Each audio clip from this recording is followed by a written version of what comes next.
Olá, bom dia. Hoje, quarta-feira, 9 de setembro de 2020. Essa notícia é verdadeiramente surpreendente. Num mundo dominado pelos contravalores anticristãos, um presidente cristão é indicado para o Nobel da Paz. Pasmem, senhores e senhoras, Donald Trump foi indicado ao Nobel da Paz.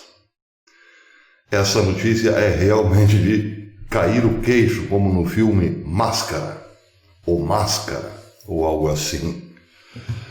Bem, antes da notícia, quero lembrar aos amigos que este canal, o canal Professor Belém, é orgulhosamente parceiro da Brasil Paralelo. Portanto, você pode tornar-se membro da Brasil Paralelo por este canal aqui. Basta que você entre pelo link que está logo aqui abaixo, como mostro neste pequeno vídeo. O link está sempre abaixo desta linda figura que sou eu. Se você entrar na Brasil Paralelo, tornando-se membro patriota por apenas R$10 mensais por este link, você também estará ajudando o canal Professor Belém a sair do buraco. Porque nós estamos enfrentando uma forte perseguição aqui no YouTube por sermos de direita, assim como Donald Trump está enfrentando uma perseguição desde que subiu ao poder. Mas hoje, por ser de direita, uma notícia realmente nos pegou de surpresa. A todos, eu penso. Todas as matizes estão realmente surpreendidas. A notícia, saída na Fox agora há pouco, diz que, poucas semanas depois de ajudar a negociar a paz entre os Emirados Árabes Unidos e Israel, o presidente Donald Trump foi nomeado para o Prêmio Nobel da Paz de 2021. A nomeação, apresentada por Christian Tybring-Gjedde, membro do parlamento norueguês, que elogiou Trump por seus esforços para resolver conflitos prolongados em todo o mundo. Abre aspas. Por seu mérito, acho que ele fez mais tentando criar a paz entre as nações do que a maioria dos outros indicados ao Prêmio Nobel. Tybring-Gjedde, um membro do parlamento com 4 mandatos, e também atua como presidente da delegação norueguesa à Assembleia Parlamentar da OTAN, disse à Fox em uma entrevista exclusiva que Trump é, sim, o grande candidato ao Prêmio Nobel. Em sua carta de indicação ao Comitê do Nobel, ele disse que o governo Trump desempenhou um papel fundamental no estabelecimento das relações entre Israel e os Emirados Árabes Unidos. Como se espera que outros países do Oriente Médio sigam os passos dos Emirados Árabes Unidos, este acordo pode ser uma virada de jogo que tornará o Oriente Médio uma região de cooperação e prosperidade, escreveu Tybring-Gjedde.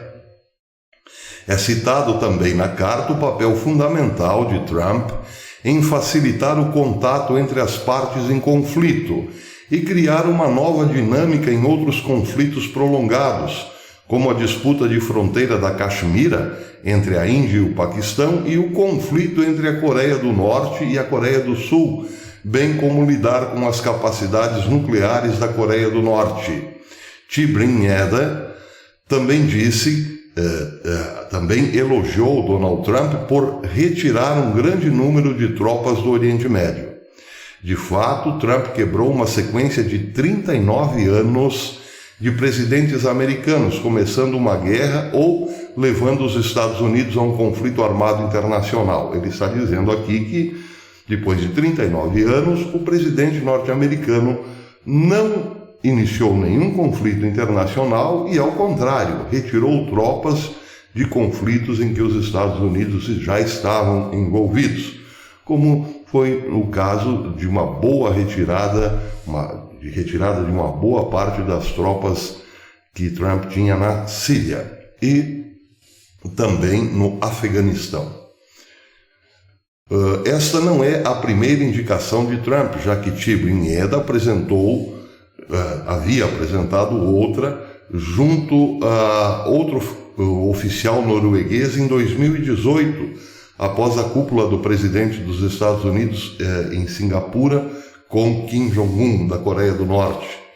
O primeiro-ministro do Japão também já teria feito o mesmo, porém Trump não ganhou. Tybring-Gjedde, membro de um partido populista de tendência conservadora na Noruega, disse à Fox News que sua última nomeação não é tentar obter favores do presidente dos Estados Unidos. Não sou um grande apoiador do Trump, ele disse. O comitê deve examinar os fatos e julgá-lo com base nos fatos, não na maneira como ele às vezes se comporta, o comitê. As pessoas que receberam o prêmio Nobel nos últimos anos fizeram muito menos do que Donald Trump.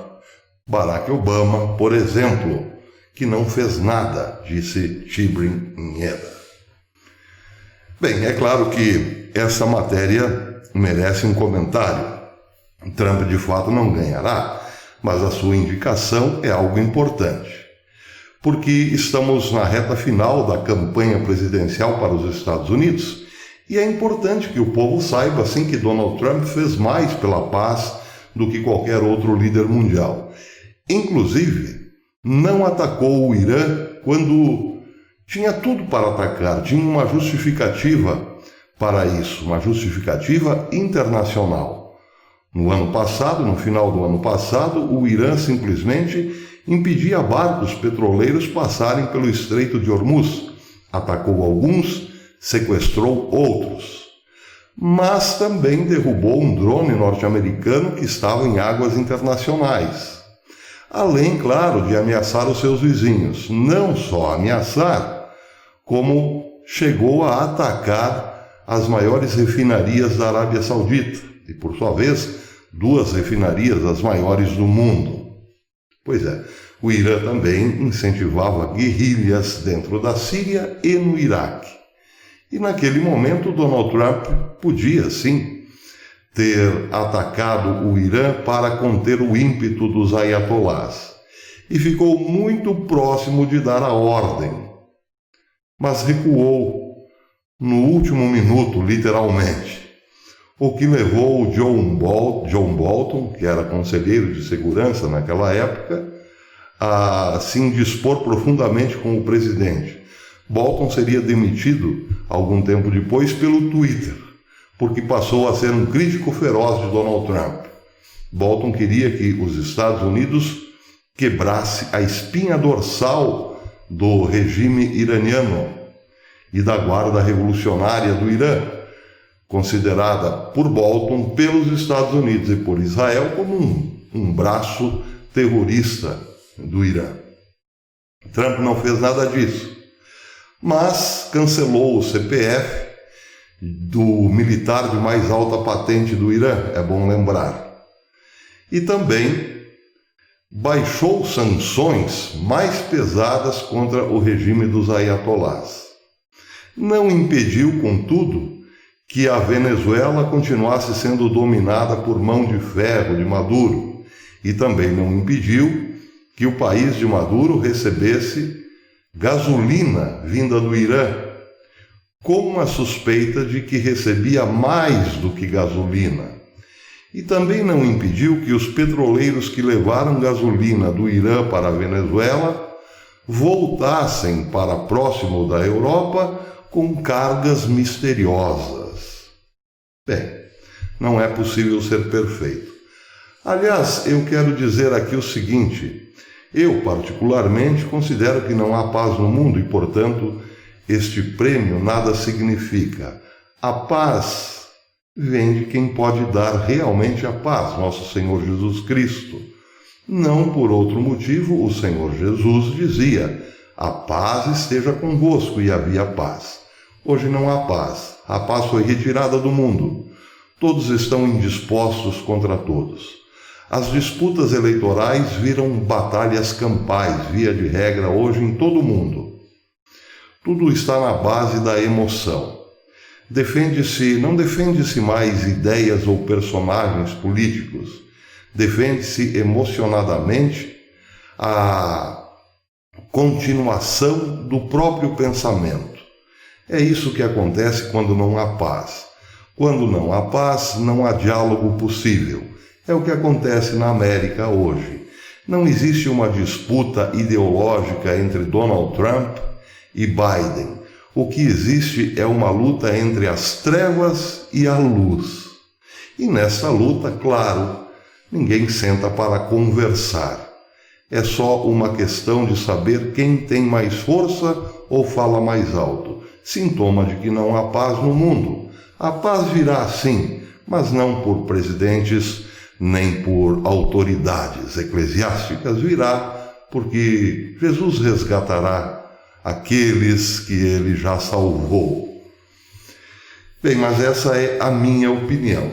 Agora, já que o prêmio existe, nada mais justo do que dá-lo para quem realmente trabalhou pela paz.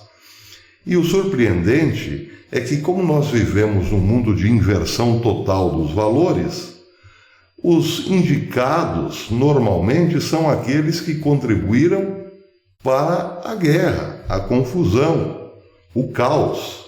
Não é por outra razão que o argentino Bergoglio, por exemplo, que lançará uma encíclica no próximo dia 3 de outubro, já citou Abbas, Mahmoud Abbas, um propagador do ódio, da discórdia, da violência, um defensor da ideia de que Israel deve desaparecer do mapa, como um exemplo de fraternidade. Pois é, nessa balada seria de esperar que Xi Jinping, por exemplo, aquele que escondeu do mundo a pandemia de coronavírus até que ela se espalhasse por todo o Ocidente, seria um forte candidato para a paz dos cemitérios, por que não? Vladimir Putin, outro sempre forte candidato, o homem que promove a paz à base de veneno. A paz dos cemitérios, estou dizendo, sobre Putin, tanto quanto sobre Xi Jinping. Mas temos outro forte candidato no mundo inverso, Erdogan, o carniceiro, aquele que leva a paz para os sírios tirando-lhe a água, aquele que leva a paz aos curdos com pesados bombardeios, pois é, aquele que leva a paz à Líbia invadindo a Líbia. Enfim, aquele que leva a paz ao Egito ameaçando o Egito. O mesmo que leva a paz à Grécia ameaçando a Grécia de uma guerra pesada. Enfim, os candidatos são realmente muito fortes no mundo inverso. E certamente um deles vencerá. E nessa, até gente como Greta Thunberg, uma menina mal-humorada, com delírios de grandeza, é candidata forte também, por que não? Bem, vamos aguardar para ver o desfecho dessa história. Eu torço por Trump, claro, mas se não der Trump, por que não Bolsonaro? Agora, se Bolsonaro, no mundo normal, poderia concorrer, no mundo inverso, aqui no Brasil, o mais forte dos candidatos seria o juiz Fachin. Ele levou a paz aos morros, impedindo a entrada da lei e da ordem nos mesmos. Este sim, seria o mais forte candidato das Américas, quem sabe. Se bem que teria contra si Maduro e o poste de Kirchner na Argentina, Alberto Fernandes. O páreo seria duro, mas Fachin sim seria também um bom nome, por que não? À noite estou no canal Brasil Agora, com Lucimar Neiver aqui nessa bancada. Uma forma um pouco diferente de dar a notícia do dia. Eu espero vocês lá. Até depois.